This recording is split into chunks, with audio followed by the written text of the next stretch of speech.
This week's lesson, which is the last two types of promotion for Component 3 Aim A. We're going to be looking at public relations and direct marketing. This lesson is all about direct marketing.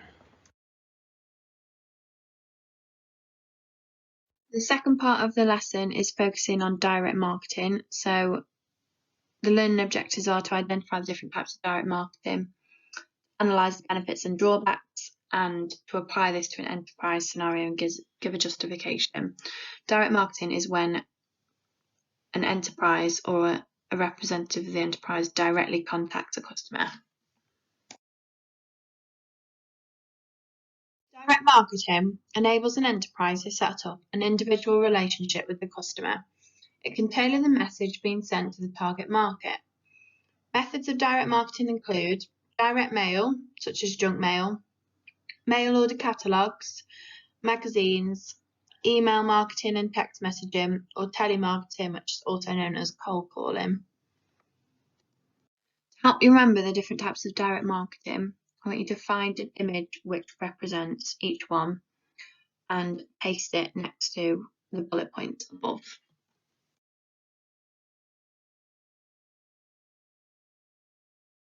Okay, so your activity is to complete the benefits and drawbacks for each of the direct marketing methods. I'm going to talk you through the first one. Direct mail, also known as junk mail. These are the post packs that come through your front door. These are the post packs that take a while to put together as far as the marketing department is concerned. They have a letter, sometimes it says Dear Occupier, sometimes it actually says the occupier's name, and they've got a list of benefits of a product. They probably have a leaflet as well, and sometimes if they're really lucky, their leaflet actually makes it to the fridge. It's stuck on the fridge with a fridge magnet because it's got some useful information the target customer wants to keep. When you're thinking about the benefits and drawbacks for each method, the three main things that I would focus on are the cost of it, how easy it is to do, so how long does it take, is it really quick, does it take a long time, can you do it yourself in the enterprise or do you have to get somebody else to do it, and also whether the customers are guaranteed to respond. So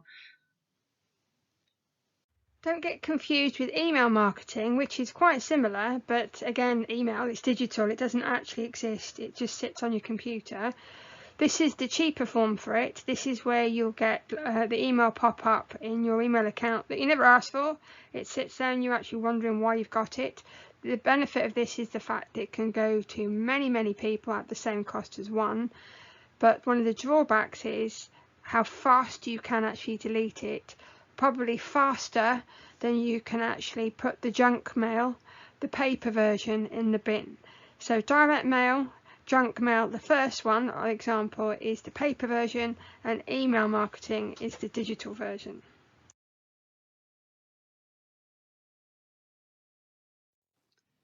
Creating Together is a case study based on Stella, who is a young fashion designer.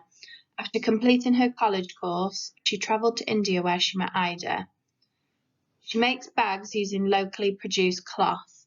Stella and Ida formed an enterprise, Creating Together, which produces stylish cloth bags that are sold in UK supermarkets. They now want to design and produce a range of clothes aimed at 16 to 21-year-olds and have appointed you as their promotion assistant to help them. Read through the case study on Creating Together and then click onto the next slide to answer the 6-mark case study question.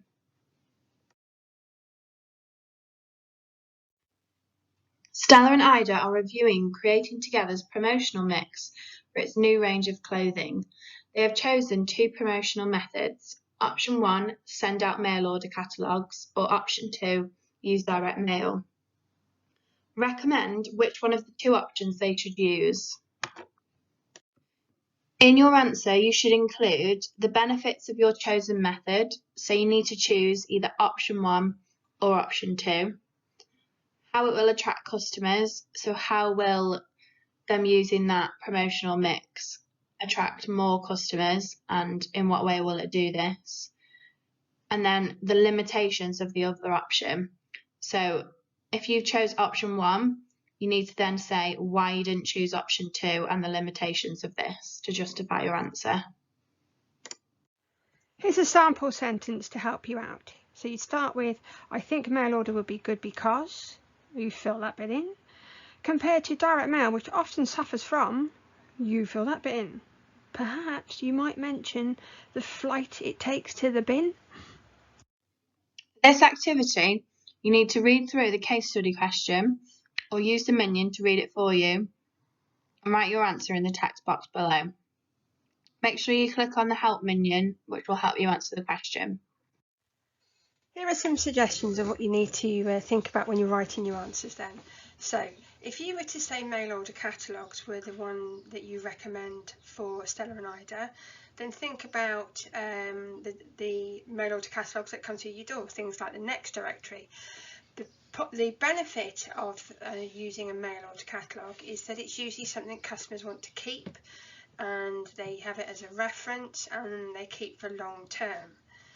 How it will attract customers, it's the fact that you've got all your product range there up front and it's all printed. And obviously the last point, the limitations, could be that think of the size of those mail order catalogues, that Next directory, for want of an argument, the print on them, the cost of the paper, the cost of the cover, the cost of mailing out something that heavy is astronomical. It's absolutely huge. So let's compare it with direct mail. Now, direct mail, that's the paper version. That's the paper version that comes to your door, the junk mail as it can be called as well. The benefits of choosing that method. Well, the benefit could be that you create one envelope pack, for want of a word. You have a specific envelope that you might want to brand to your company, you colour code it. You've got certain letters in there that you want, and then a particular leaflet. So that whole pack, you can print that whole pack thousands of times, so you don't have to have every product up front, so that's slightly cheaper. But then if we go straight to the limitations, then it is very, very expensive. So the benefits are that you create one creative pack that can go out to thousands, hundreds of thousands. How will it attract customers? Well, if you get it right, you can actually have some of the leaflets you put in your direct mail pack and it actually reaches people's fridges. Now that may sound weird, but what I'm talking about is how many leaflets do you think people keep and put a fridge magnet on and keep it there for future reference? But then the last bit is limitations.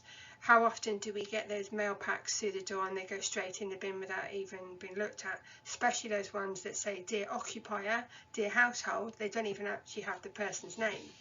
Because if you have the person's name, then you've got someone who's actually then going through databases and making sure that there's a mail merge to actually have the names on there. But that means that then that's existing customers. Or if you bring that right back to a benefit, it could be that you direct mail your existing customers and that you mail order catalogue your brand new ones. It's a bit of a mix. There we go.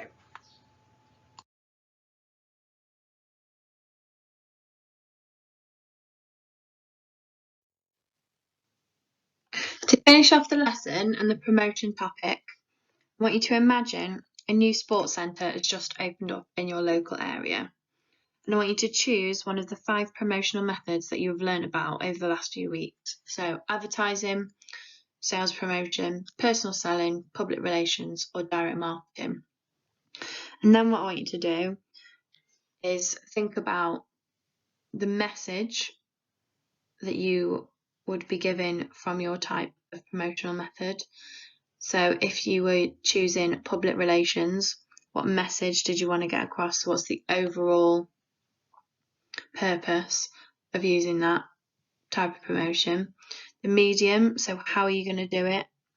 Where are you going to promote? So if you're using public relations, are you going to print it in a newspaper? Are you going to write a blog? Are you going to put it on your website? And who is your target market? So who are you targeting your promotion at? Your message, you need to think about what a new sports centre would want to get across to its potential customers. So they're going to want people to book in for sports facilities. They might have a gym. They might want people to take swimming lessons at the pool.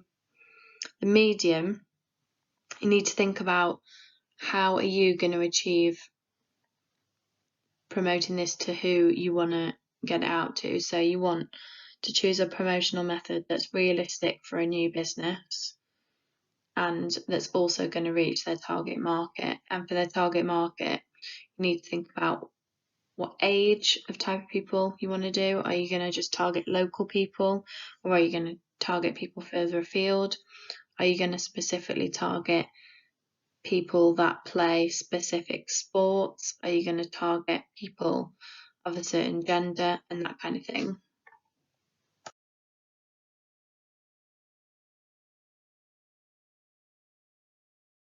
Thanks for completing this week's lesson. There'll be a quiz uploaded on Friday as normal to complete after the lesson.